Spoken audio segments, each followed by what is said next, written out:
Jules,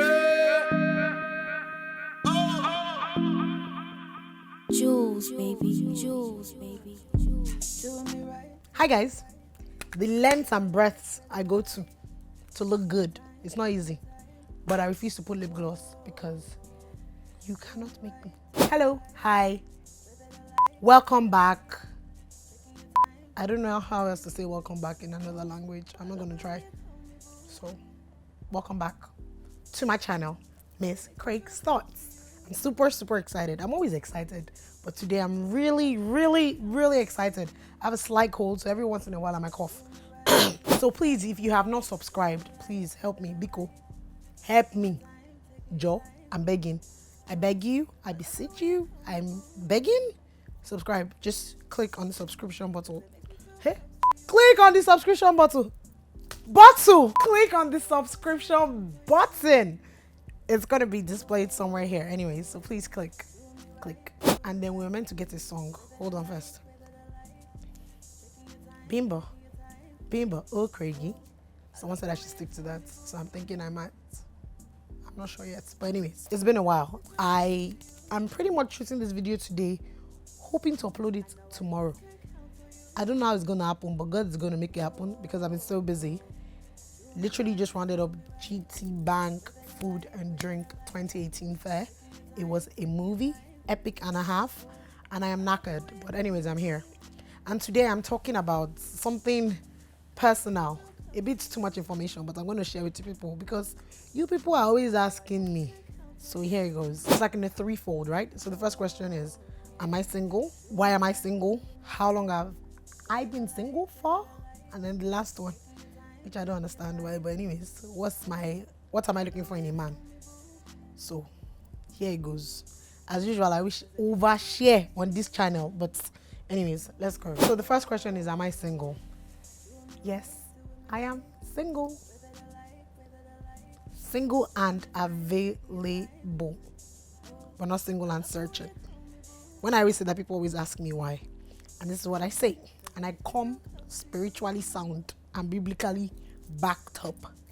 The Bible says he who finds a wife finds a good thing, right? And attains favor from the Lord. So therefore, if a man is looking for a wife, when he finds his wife, that's a good thing. So therefore, whoever it is that's going to marry me, because I will marry, I'm a good thing.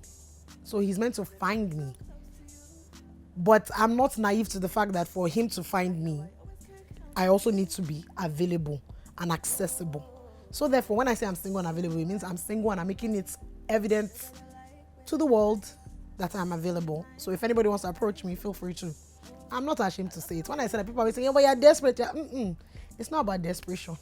I've just at a point in my life where I am ready to finally let the world know that, hello, if you deem it fit to think that I'm your specs or we are spectables, please feel free to approach. The aisle and the line is opened. Full stop. Now, does not necessarily mean that if you approach me, there'll be any form of entry. But the point is, at least try. And me too, I will reduce my shoulder. So that when you try, we can meet somewhere halfway. I don't know if that makes sense. But the point is, I'm single and available. I'm not going around necessarily looking for guys. Oh, hey, look at me here, date me. Hey, look at me. No, I'm just single. And if you think you're interested in getting to know me, approach. So single and available. How long have I been single for? I think I answered that in my get to know me a little bit vlog. I have been single for a while, guys.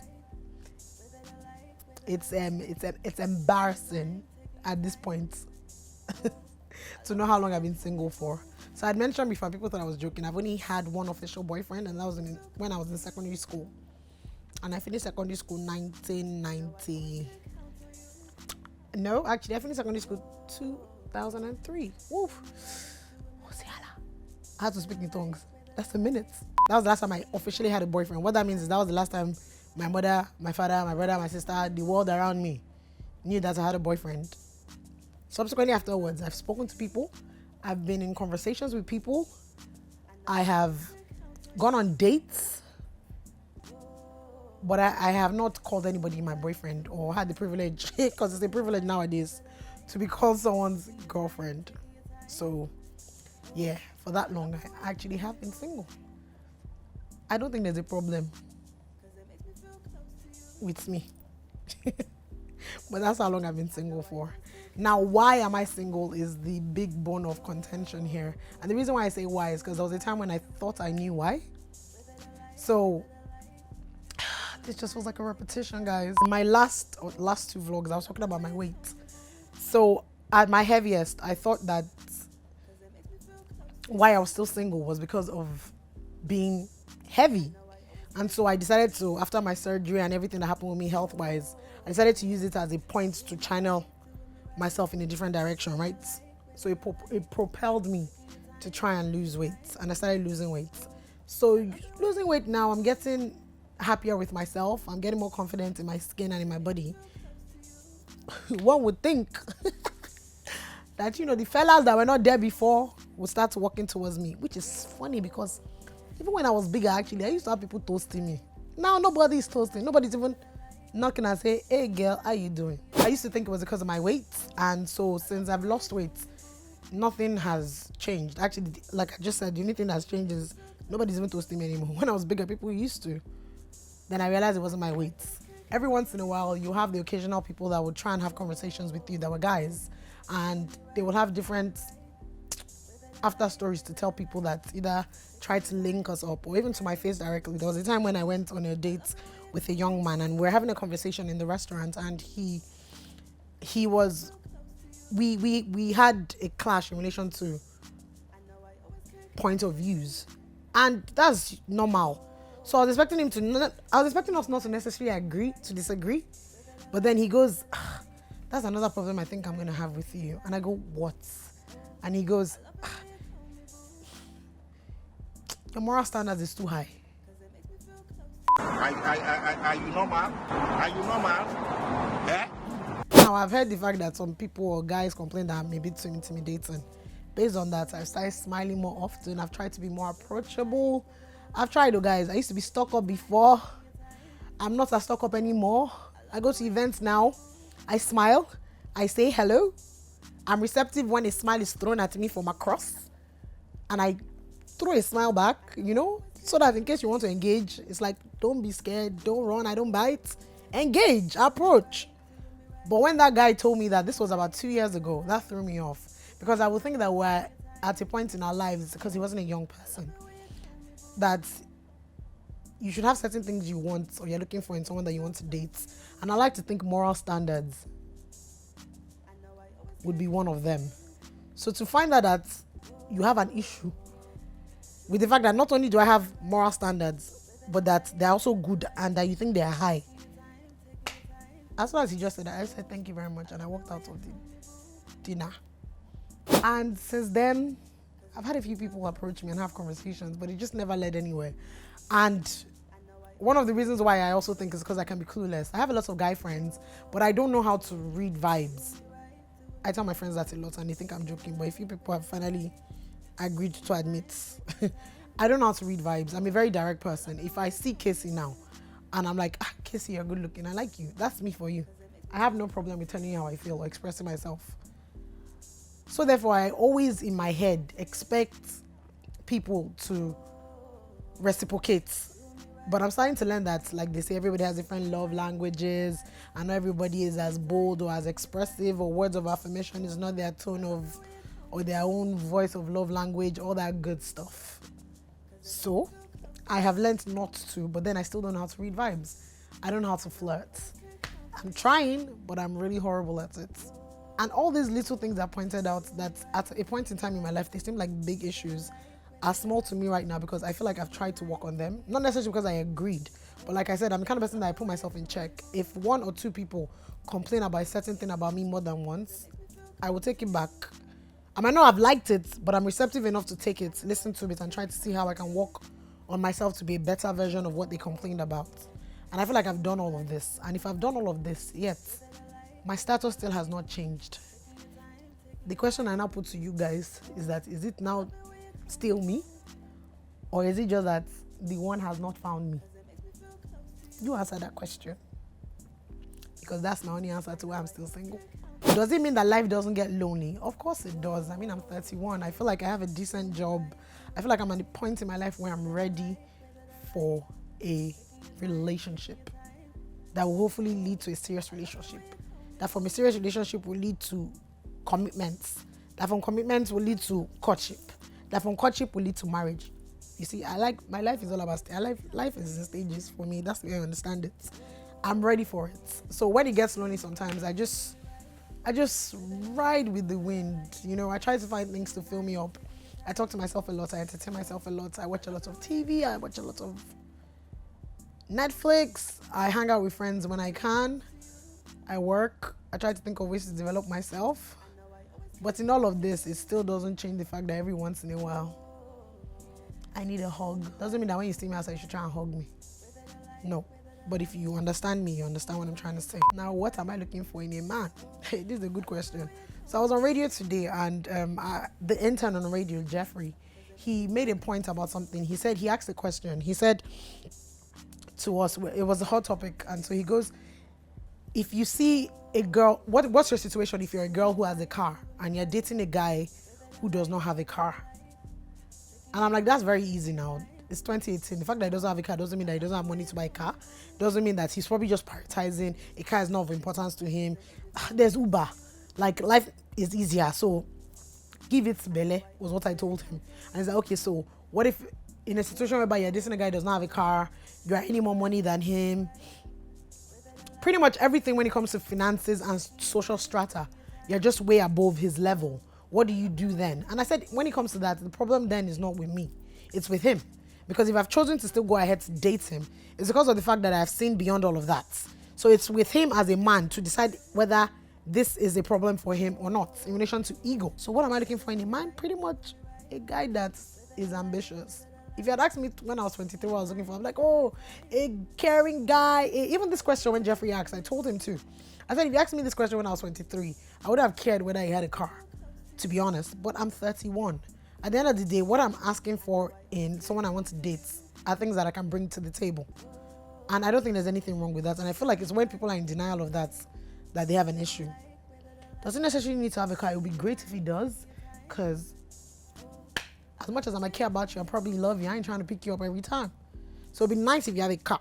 But if you don't, there are other things we can look at as well. So Jeffrey was like, okay, what if Kelechi Kel was like, what if he doesn't live by himself? What if he lives in his parents' house?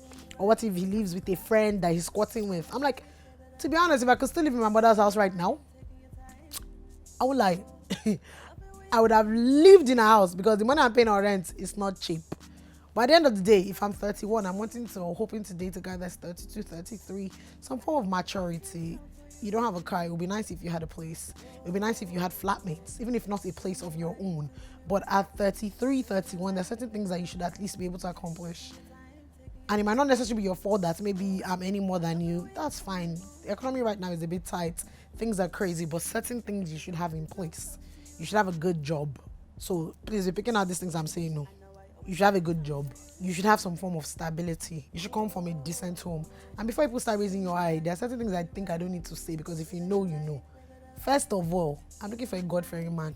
A man that loves God. Understands the importance of loving God and fearing God at the same time. Because the Bible says that what? A man should love his wife the way God loves the church. I want a man that can die for Christ. That's what I want because I'm willing to give up my own life for Christ. So God-fearing goes without saying. Then everything else now comes into place. A decent guy, a guy who's ambitious. I'm the kind of person that someone can come and meet me now and be like, Abimbola, I'm thinking of doing something and this is what I'm thinking of doing. In the next 1 second, I can give you a whole plan for it. That's me. So as long as you're that kind of person, then me and you can build together. But that you have nothing to bring to the table, it's not possible now. I don't want to be one of those girls that will be dating or married to a man that just takes and doesn't give. Eventually you get tired. You remember that movie Acrimony? It's real. Doesn't mean that she didn't go over the top. For people that don't know, Acrimony is a Tyler Perry movie, which is a bit corny because Tyler Perry just goes over the top. But the storyline was there was this girl that fell in love with a guy when they were in university. And everybody around her could see that he wasn't good for her. But she fell in love with him. Now, all he had to his name was potential. That's why sometimes potential can be scary. He was working on a solar energy battery, and that was all he had. Her mother had left her a house, had left her inheritance. Long and short, for 18 years they were married. She blew through her inheritance on him, and this is solar power. 18 years, she took 2 jobs. He never worked once, simply because of the fact that he kept on trying to make sure that this is solar power will work. But all he filled her with was hopes. I will buy you a boat when we get married. We'll live in a house in this. We'll do this. We'll do that. 18 years into this, she was tired. She was drained. She was looking triple her age. And then her sister comes with one proof of the fact that he might have been cheating on her. And she goes ape crazy and files for a divorce. Long and short, she files for a divorce. A few months into that, she kicks him out of the house. A few months into that, his solar power actually becomes his bread and butter 18 years after. And even though they were divorced then, this guy still brought her like a healthy amount of check. But trust that, at the end of the day, when a woman sees a good man, up and coming or not, and she invests in him, that's it. Another woman came, saw the same potential, helped him get his solar business into the right channel, and Baba was blown. They now became engaged. The house he said he would buy for her, he bought for his fiancée. The boat he said he would buy for her, he bought for his fiancée. So by the time she found out all these things, she went ape stack crazy. And she started stalking them and saying that, this is fiancé was living the life that she was meant to live. She kept on stalking him, and he kept on telling her, but you were the one that asked for a divorce. You were the one that said that you wanted this, you wanted that, and I gave you everything that you wanted. I don't want to be that kind of woman, because all we need is one little push. One little push, and then you just go crazy. So I want a man that has potential, yes, but realistic potentials. There are too many dreamers in the world right now. And I don't want a dreamer. I want a dreamer that is also a doer. So as much as you're dreaming about it, you're also making steps. Not only making, but showing me steps in how you intend to achieve those dreams. And when I see that in you, then I'm willing to help you achieve those dreams as well. Everything I have worked for. I'm not an entitled person. I wasn't raised by entitled people. So, yeah. And the most important of all, I want to be evenly yoked. So I'm looking for a man that we're evenly yoked. We're in a generation where we get so carried away with this feeling of love that we tend to lose focus on what is important. A lot of people marrying people that are not of the same yoke as them. And when I say yoke is a very vague but yet big word. For some people, yoke means same religious background, which is important. I was born, raised Christian. I have grown up to become a Christian, a born-again Christian. So therefore, I will not fall in love or marry a Muslim, because it's not what I want for myself. It's not what I want for my children. Part of the promises I have and I've made with God, and I'm not ashamed to share with anybody, is the fact that I've told God that when he gives me the children of my desire, because the Bible says, ask and you shall be given. When he gives them to me, I will give them back to him. So they will serve God. At least as long as they're living under my own household. You will join choir. You will be Sunday school teacher until you move out. Unborn children, because YouTube is still going to be available when you're born. Understand this and understand it well. Those are the things you will do for Christ. Those are the promises I've made to God. And so therefore, I cannot marry a Muslim, because our first foundation, it's already shaking. The Bible says if the foundation is broken, what can the righteous do? I want a solid foundation. Solid. Then the next yoking now comes into play, which is where we now talk about social strata, middle, lower level, upper level. You understand what I mean when it comes to class? Now, those things people say can be overlooked. But when overlooked without being addressed, becomes an issue. Am I making sense? When overlooked, yes, there's wisdom in what I'm saying. Deep it. Hold on, I'm coming. You know how, be a man or woman, you marry into a class that is lower than you. I'm not going to say beneath, because I don't want to offend anybody. You marry into a class that is lower than you. Let me just use the typical example. A woman marries into a class that is lower than her, meaning that, okay, she was raised middle class, her parents gave her everything, she's schooled abroad, all that kind of good stuff, lived in Okwebi, all that's good, nice, okay, family, yeah. She falls in love with a guy that was raised by a lower class family. Both his parents were probably like public school teachers. They were able to send him to school. Everything else, he had to struggle on his own, but he's done good for himself, right? But then the kind of money and just even network of affluence she's used to, he doesn't have the same. They start dating. And somewhere along the line, even during their dating, she can see certain things that when they say, oh, George is having dinner at RSVP, she's like, oh, he's like, why would we go there for food there? So and so, it doesn't make sense at all. Why we do that? Why we do this? There's certain things you start to see. Small, but yet eventually over years can become big things. And then you marry this person, and regardless of that, you people are fine for a while, and then eventually all these little things start to show up. It starts to take place. You start to spend money, he starts to spend less. You said you were going to move to a particular area, you people move to a different area. His job doesn't start to do as well anymore. His mother is always asking for money. His father is always asking for money. All these things now start to become an issue. You now remember the fact that, oh, he did not finish school, or his sister is. My point is, all these, they're small, but eventually they become big things that start to knit into that relationship. So for me, I believe it's very important when you will have some form of understanding. You can marry a man who's comfortable with that, but as long as he's comfortable, you do not force him to, because I keep telling women, you can't change a man. If you see him like that, how you see him now is how you're going to have to take him. It's not going to change, except he wants to, but you cannot make him. So you marry that kind of person as long as he understands and he's not worried. I mean, I have friends who their husbands were not from the same class as them, but he understood the fact that, see, if I marry this woman at the end of the day, and based on my potential and my realistic dreams, both of us together can climb higher. They both climbed higher together. And where he is right now, oh my Jesus, he's just doing so well. And that's based off the fact that he saw the importance of not looking or feeling like as if his wife's status was beneath him, but using it as a come up, and not in a come up in the kind of place that you're trying to take advantage of. No. He was humble enough to say, babe, I know that you know this person. Can you please do a meeting with us? All he needed was an opportunity. And for every time, what she provided was opportunity. And he took advantage of it to the fullest. That's the kind of evenly yoke I'm talking about. And I know some people will come and judge me for it, but let's be honest. It's the world we live in right now.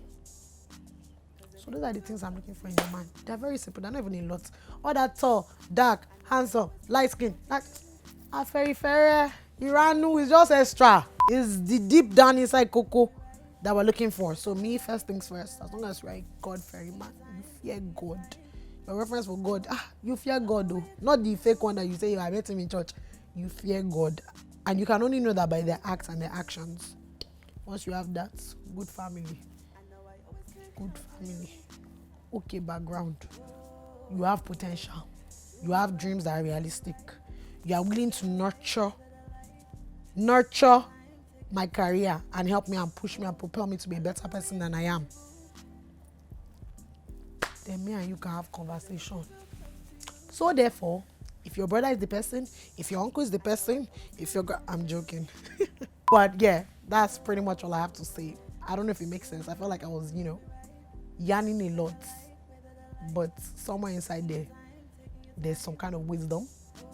Hopefully 1 or 2 nuggets were dropped, and hopefully I answered the questions that everybody had asked me as to why I'm still single. But like I said before, in case some people were not here before from the beginning, I'm single and available. Hello, please. My number is 080. Dial my number. 080. Send me a DM. 080. Feel free to slide in. I'm not desperate. I'm just putting it out there. And there's nothing wrong with that. Because guess what? I've never experienced any before. And I don't want to die saying go. Now that sounded like a desperate call. Okay, I think I'm done. Before I go and destroy myself, and my mother will watch this now and be wondering, is this what I sent you to school for? Is this what you became a lawyer to do? If this, my over yarning, was too much for you, I'm sorry. Please just watch it to the end. After that, subscribe.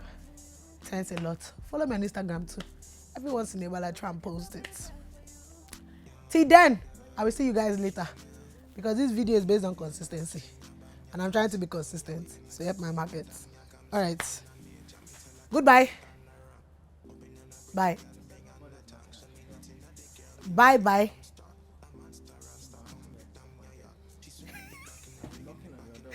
She holding it back and they holding it back. Yeah, fuck off there. I can feel the sun. Better eat, but another one. I say you love it. Better days coming. Now you're sipping on a rum. Shalom, lalam. Working on a bum. For the fun, all the benefit. I love it when you call me boo.